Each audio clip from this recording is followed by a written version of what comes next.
They lived just down the hall from me. The little feet I longed to hear every morning belonged to my own grandchildren. Yet for 3 years, I wasn't allowed to hug them. I wasn't allowed to read them bedtime stories. I wasn't even allowed to kiss them goodnight. According to my daughter-in-law, I was too sick. The truth? I only caught an occasional cold like any normal 68-year-old woman. But to my grandchildren, I had become someone dangerous. And the heartbreaking part was, we all lived under the same roof. I never imagined that the greatest loneliness of my life would happen inside my own home. I thought nothing could ever change. Until one rainy Tuesday, when my 8-year-old granddaughter quietly knocked on my bedroom door. That tiny knock changed everything. My name is Margaret. I'm 70 years old, a retired elementary school teacher, and a widow. After my husband Daniel passed away, my son Michael insisted that I move into their large suburban home. "Mom," he said, "you'll never be alone again."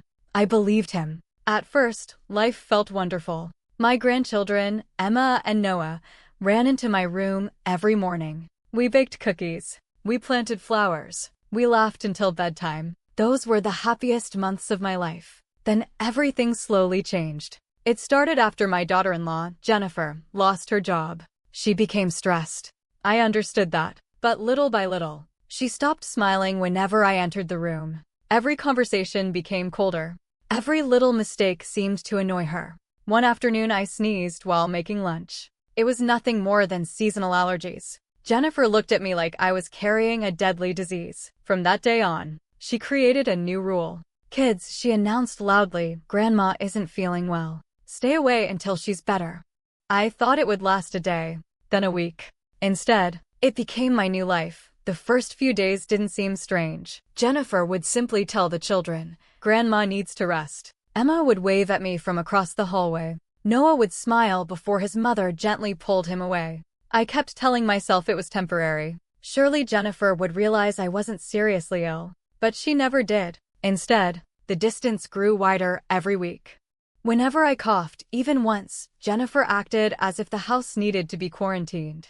She wiped every doorknob I touched. She sprayed disinfectant behind me. She washed the children's hands if they accidentally hugged me. At first, I laughed it off. Then I stopped laughing, because I noticed something heartbreaking. The children were beginning to believe her. One afternoon, I opened my bedroom door just as Noah walked past carrying his favorite dinosaur toy. His little face lit up. "Grandma," he started running toward me. Before he reached me, Jennifer's voice echoed through the hallway. "Noah." He froze. "Remember what Mommy told you?" The little boy looked at me, then back at his mother. His smile disappeared. "I'm sorry, Grandma," he whispered. "I don't want to get sick." Those 6 words broke something inside me. That night, I cried silently into my pillow so no one would hear. The next morning, I made pancakes shaped like little bears, Emma's favorite. I left them on the kitchen table before anyone woke up. A few minutes later, I heard Jennifer speaking. "Kids, don't eat those. Grandma made them while she wasn't feeling well." She threw every pancake into the trash. I stood behind the hallway wall and watched. Not one person knew I was there. For the first time in my life, I felt invisible. Michael noticed that I spent more time alone. "Mom, is everything okay?" I forced a smile. "I'm just getting older." I couldn't bring myself to tell him the truth. He worked 12-hour days to provide for his family. The last thing I wanted was to become another problem. So I stayed quiet. Weeks turned into months. Months became years. I celebrated birthdays alone in my room. I listened to Christmas laughter from behind a closed door. Every holiday, I bought presents for Emma and Noah. Jennifer accepted every gift. But somehow, the children were told the presents came from Santa, from their parents, or from anonymous relatives. Never from Grandma. Still, I never stopped buying them. Every birthday card, every Christmas ornament, every tiny handwritten letter. I carefully placed them inside a wooden chest beside my bed. One day, I hoped they would know the truth.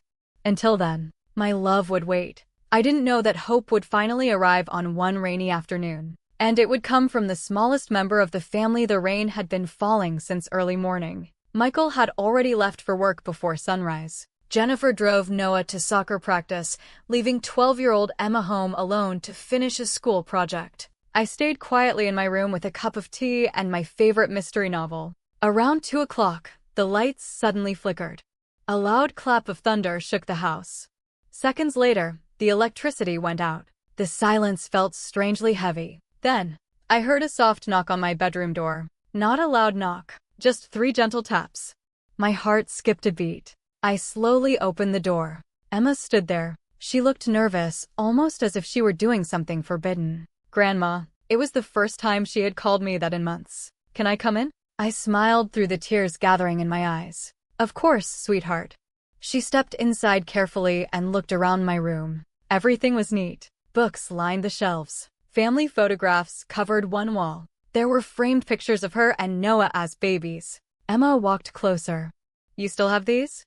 I laughed softly. I've never taken them down. She stared at a picture of herself sitting on my lap when she was 4 years old. I don't even remember this. I do, I whispered. You insisted on wearing fairy wings to the grocery store. Emma giggled. For a moment, it felt like old times. Then her smile slowly faded. Grandma, can I ask you something? Anything. She looked down at her hands. Mom says you've been very sick for years. I nodded slowly. That's what she believes? Emma hesitated. She says if Noah and I spend too much time with you, we could get really sick too. I took a deep breath. Then I reached for a small photo album on my bedside table. Inside were dozens of pictures. Me gardening, walking in the park, volunteering at the local library, attending church events, holding neighborhood babies, smiling, healthy, active. Emma flipped through the pages in complete silence. You don't look sick. I wasn't. Then, why would Mom say that? That question lingered between us. I couldn't answer it. Not because I didn't know, but because no grandmother wants to destroy a child's image of her mother. Instead, I simply said, sometimes adults make mistakes when they're afraid. Emma looked around the room again. Her eyes stopped on the old wooden chest beside my bed. What's inside? I paused. Open it. She slowly lifted the lid. Inside were neatly wrapped birthday presents, Christmas gifts, graduation cards, tiny handwritten letters. Every single one had her name or Noah's name written on it. The oldest gift was dated almost 3 years earlier. Emma stared at them in disbelief. These are all for us? Every birthday, every Christmas, every special day I missed. Her hands began to shake. But, Mom always said you forgot. I smiled sadly. I never forgot a single day. Before I could say another word, we heard the sound of the garage door opening. Jennifer was home. Emma quickly closed the chest. For the first time in years, she didn't look afraid of me. She looked confused. And confusion is often where the truth begins. Emma barely had time to leave my room before Jennifer stepped inside the house. Emma, she called. Where are you? I'm upstairs. Emma answered, trying to sound calm. I quietly closed my bedroom door. A few seconds later, I heard Jennifer's footsteps stop outside my room. She didn't knock. Instead, she called out, Mom, have you been around Emma? I opened the door. She came to ask me about a school project. Jennifer's eyes narrowed. You should have told her to keep her distance. I simply nodded. There was no point arguing anymore. She walked away, but something was different. Emma didn't follow her right away. Instead, she glanced back at me. For the first time in years, our eyes met without fear. That evening, the family gathered around the dinner table. I stayed in my room as usual. I could hear their voices through the hallway. Then Emma asked a question that made the entire house go silent. Mom, if Grandma is so sick, how does she go to church every Sunday? A long pause followed. Jennifer finally replied, she only goes when she's feeling better. Emma wasn't convinced. And if she's dangerous to us, why isn't she dangerous to everyone else? Jennifer's voice became sharper. Emma, that's enough. But children are naturally curious, especially when something doesn't make sense. What illness does Grandma actually have? Another silence. This one lasted even longer. Finally, Jennifer said, doctors don't always know everything. Emma quietly looked down at her plate. She knew the answer didn't make sense. Over the next few days, little things began to change. Emma started smiling at me from across the hallway. She secretly left fresh flowers outside my bedroom door. One afternoon, I found a handwritten note slipped under my door. It read, I don't think you're scary anymore. I held that tiny piece of paper against my heart. It was worth more than anything money could buy. A week later, Noah caught a bad cold after spending the afternoon at a friend's birthday party. He had a runny nose, a slight fever, and a cough. Jennifer rushed him to the pediatrician. When they returned home, Emma overheard the doctor speaking near the front door. "It's just a common cold," he said. "He'll be fine in a few days." Then he smiled and added, "And don't worry, this isn't something older family members caused." Emma froze. Older family members? Grandma? That sentence echoed in her mind. If Grandma hadn't made Noah sick, then who had? That night, Emma couldn't sleep. She remembered the gifts inside the wooden chest. She remembered every birthday her mother had said Grandma forgot. She remembered every Christmas she believed Grandma didn't care. And suddenly, none of it felt true anymore. She quietly got out of bed. She opened her closet. From the top shelf, she pulled down an old memory box from elementary school. Inside was a faded drawing she had made when she was 7 years old. At the bottom, in childish handwriting, were the words, "I love you, Grandma." There was a dried tear stain across the paper. Emma couldn't remember why she had cried that day, but she knew one thing. Someone had stolen years that could never be given back. And she was finally ready to find out who. Emma waited until Friday evening. Her father always came home early on Fridays. It was the only night the whole family usually sat together after dinner. Michael looked exhausted as he loosened his tie and dropped his briefcase beside the front door. "Long week," he sighed with a tired smile. Emma hugged him tightly. "Dad, can we talk later?" "Just the two of us." Michael noticed the seriousness in her voice. "Of course." Jennifer looked up from the kitchen. "What do you two need to talk about?" Emma forced a small smile. "Just school." Jennifer didn't ask another question, but she watched her daughter carefully. After dinner, Michael walked onto the back porch with Emma. The rain had finally stopped. The evening air was cool and quiet. So Michael said, "What's on your mind?" Emma looked down at her hands. "Dad, has Grandma always been sick?" Michael frowned. "What do you mean?"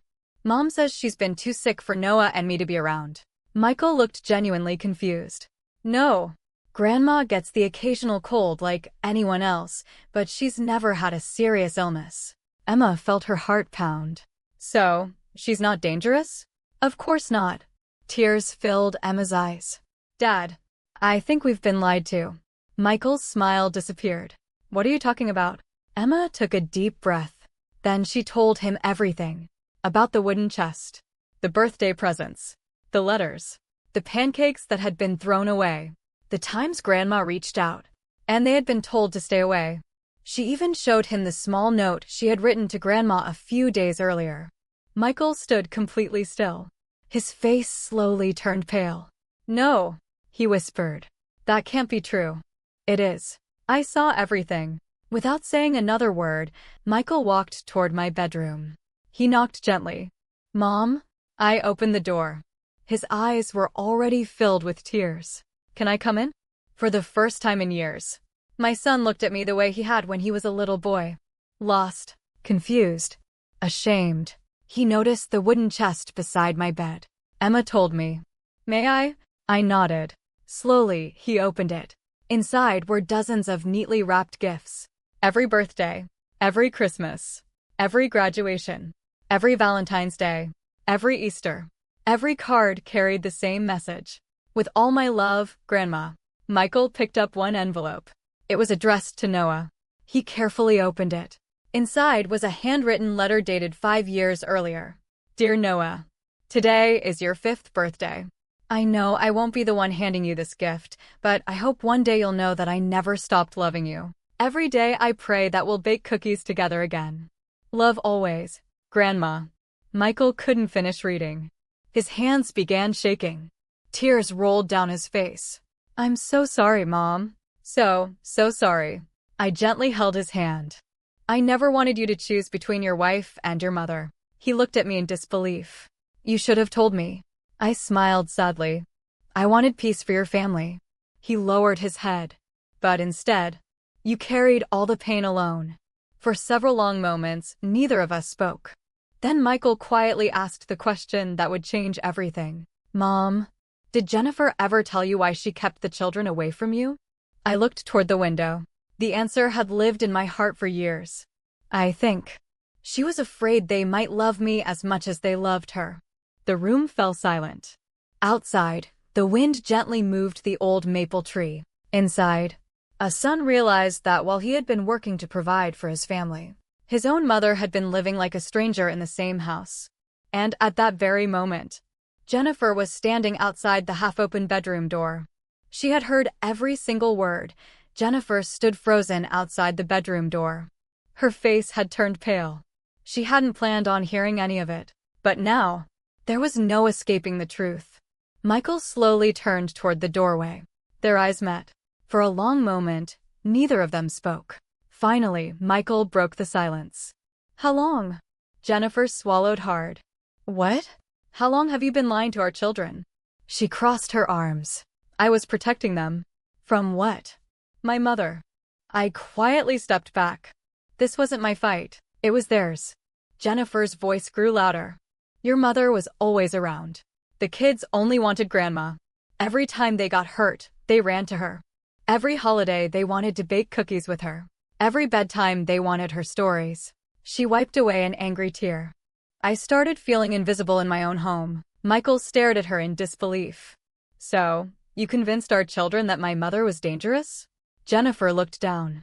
I never thought it would go this far. But you let it continue. For years. Silence filled the room. Then Emma appeared in the hallway. Noah stood behind her. Neither child said a word. They had heard enough. Emma slowly walked toward me. Her eyes were filled with tears. Grandma, I'm so sorry. Before anyone could react, she wrapped her arms around me. For the first time in more than 3 years, I held my granddaughter again. I closed my eyes. I had imagined that moment hundreds of times. Nothing could have prepared me for how it actually felt. Noah hesitated. He looked at his mother, then at me. His little voice trembled. So, you're not going to make me sick? My heart shattered. I knelt down despite my aching knees. No, sweetheart. I never could. He burst into tears and ran straight into my arms. The room became completely silent. Even Jennifer began crying. Michael turned away, wiping his face with both hands. Years of stolen hugs finally returned in a single moment. After a few minutes, Emma looked at her father. Dad, can Grandma eat dinner with us tonight? Michael smiled through his tears. She should have been eating with us every night. That evening, for the first time in years, an extra plate was placed on the family table. No one said much during dinner. They didn't need to.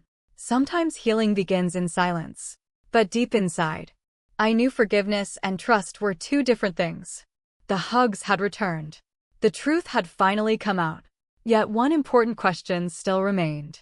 Could our family ever become a real family again? Only time would answer that. And Jennifer still had one decision left to make. One that would determine whether she truly deserved a second chance.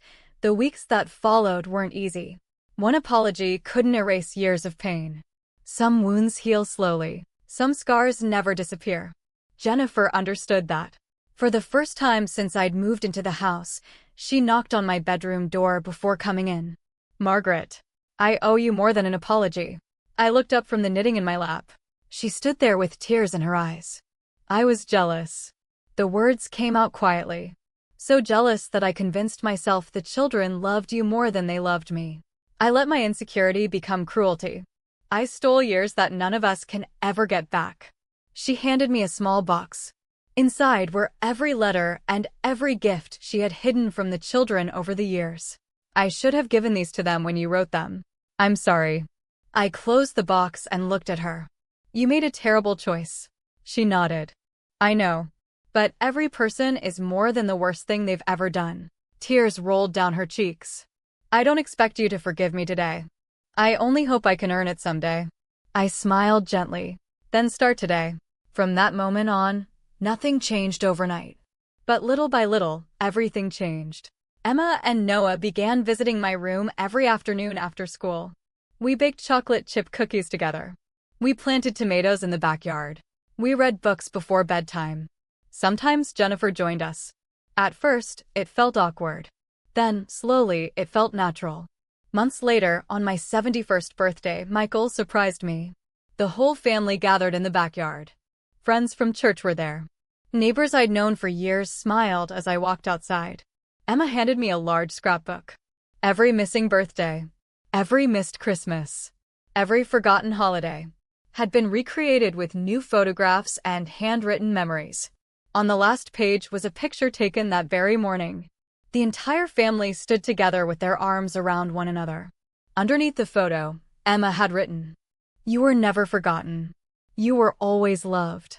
I couldn't hold back my tears. Neither could anyone else. That evening, as the sun disappeared behind the trees, Noah climbed onto my lap. "Grandma?" "Yes, sweetheart. When I grow up, I'm never going to let anyone keep my kids away from you." Everyone laughed through their tears.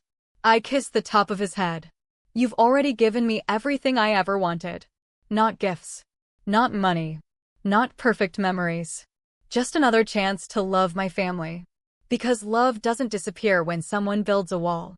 It waits, patiently, until someone is brave enough to open the door.